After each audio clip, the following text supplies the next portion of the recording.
and living guide. Happy Cow.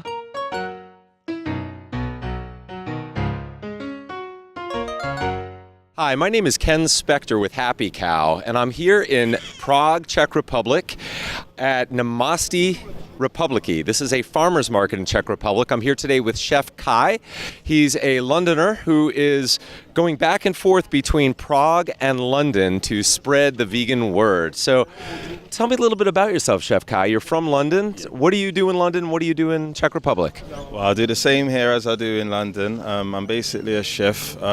Just started up a company called Irie Patties, which we're also a catering company, but also we have a range of products. We do traditional Jamaican patties. We also have a new product on the line, which is a raw cheesecake.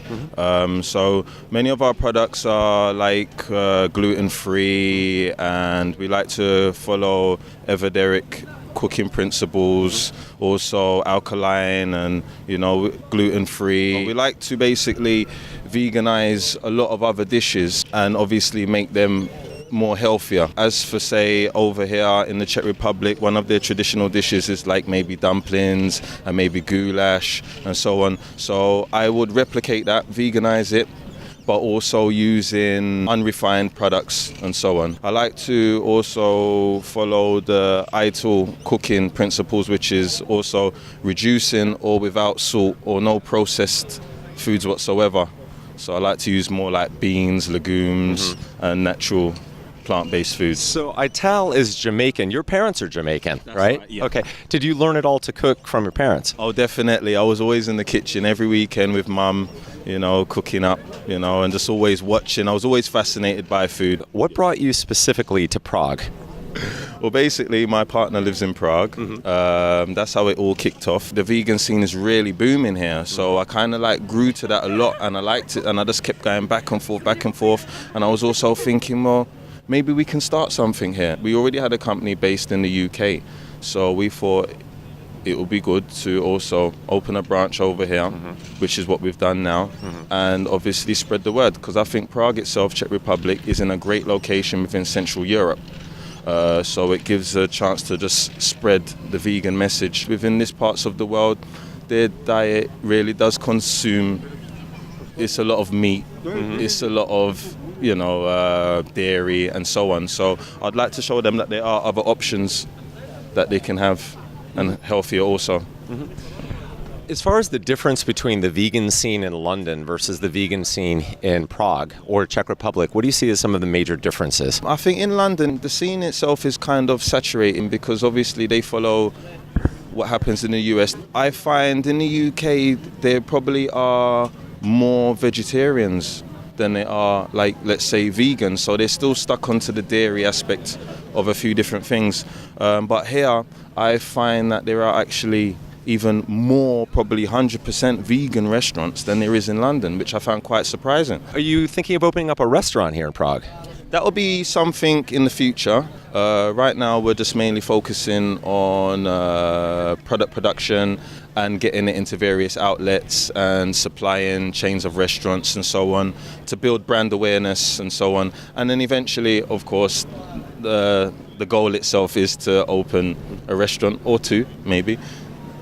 What are some of your favorite vegan restaurants in Prague?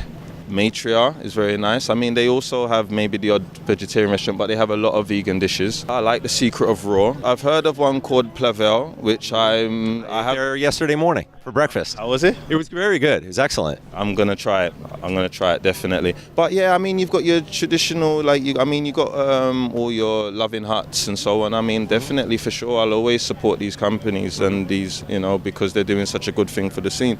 But me being the kind of health conscious person that I am, I like to go more restaurants maybe who have raw dishes and so on, and but I will always every now and again.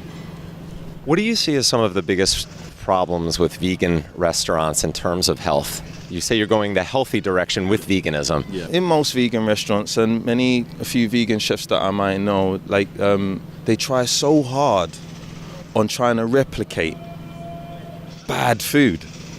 So they will try and replicate, let's say, a hamburger, which to me, but then they will use processed products to make it as close to that as possible. When really, I mean, if you're going to do a burger, you can have beans, you can use lentils, you know. I mean, don't get me wrong, a few restaurants do. But, you know, and they might use like refined sugars and, you know, I find... And fried. A lot of the stuff is fried. And all these flavor enhancements, you know, maybe a lot of yeast extract and all these things to get it tasting like meat. But that's the thing. We're so attached on it trying to taste like meat that... And all this processed food that we've been eating for many years before many of us even became vegan, if we weren't born that way, that we've actually forgot what real food tastes like, you know? So you give somebody, I don't know, a raw dish, they're like, bah, you know? When really, in its true form, that is the best for you. Are you going to be catering here or having vegan parties in Prague? Have you planned on doing something like that? Oh, definitely. I mean, Chef Kye himself, a.k.a. Veganizer is what they call me here, is I will definitely planning on having a few pop-up restaurants. So I will move around, maybe the Czech Republic, find various locations, maybe open a restaurant for maybe 2-3 days, make it very exclusive. But it's also a way of just, you know, getting around. You know, I find to stay stationary and you can only spread the message so far. You know, so I am a bit of like a nomadic chef. I like to move around because I have a message. Is this the largest farmers market in Prague? No, definitely not. No, there are a few other, but they're all on different days, you see. So yeah, today this one is here most of the week. So this one's quite reliable to always, but some of them are mainly just all on Saturdays. So yeah. And is there a farmers market each day in Prague? Apart from mainly Sunday, I think you'll have to go probably out of Prague. But yeah, but generally Monday to Saturday there is one somewhere at least. We interviewed Chef Kye a couple of days ago, and today we're going to be interviewing his partner, his actual fiance. Her name is Petra Sindelarova. She's actually been a vegetarian for over 20 years, is it? What was it like being vegetarian in Prague 20 years ago? Did you know any other vegetarians in Prague? No, I didn't. I really didn't. It was quite hard. Yeah, and why did you become vegetarian? Well, one day I just saw some footages from slaughters of the funny animals in factory farms, and it just made me total shocked. So from one day to another I started being vegetarian, and then like many years after I became vegan. So I've been vegan for 6 years now. What are some of your favorite Czech vegan dishes? Czech vegan dishes. Well, you can veganize actually everything, which my boyfriend does. Is a veganizer, so he's veganizing all the dishes, like for example Czech dumplings, which are sweet dish, or svíčková, or the national dish knedlové přezelo. So he's working on veganizing everything. So my favorite one so far probably svíčková, which is very nice with dumplings, which you could try yesterday. When I met you, I noticed you had a tattoo, and the tattoo is 3 numbers: 2, 6, 9. That's the tattoo. 269. Okay, what is 269? Well, 269 is an international campaign which started last year in Israel, and 3 people got branded in Israel last year by this number, which represents number of a calf in factory farm. And basically it represents one of billions of numbers in these farms, and we are trying to say that it's not right to just disvalue someone for a mere number. So we are trying to show people that basically disvalue anyone to a mere number is wrong, and we should not support anything like this. Does 269 exist only in Israel and Prague, or does it exist all over the world? It's basically now all over the world because people got very interested in it. And last year started in Israel, now it's worldwide. So thousands and thousands of people are getting involved and getting branded or tattooed. So it's pretty quickly rising movement. Okay, so if someone wants to get branded as a 269 member, where can they go? How can they contact you? Well, they can contact us on our website, www.269.cz, or there is international website, 269life.com.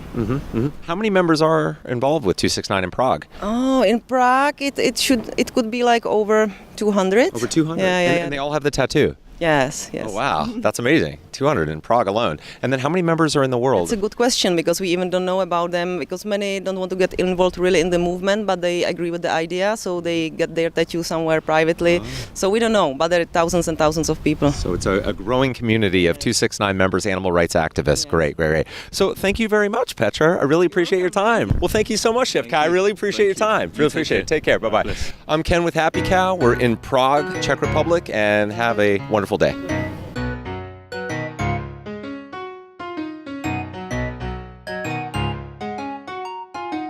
The Healthy Eating and Living Guide. Happy Cow.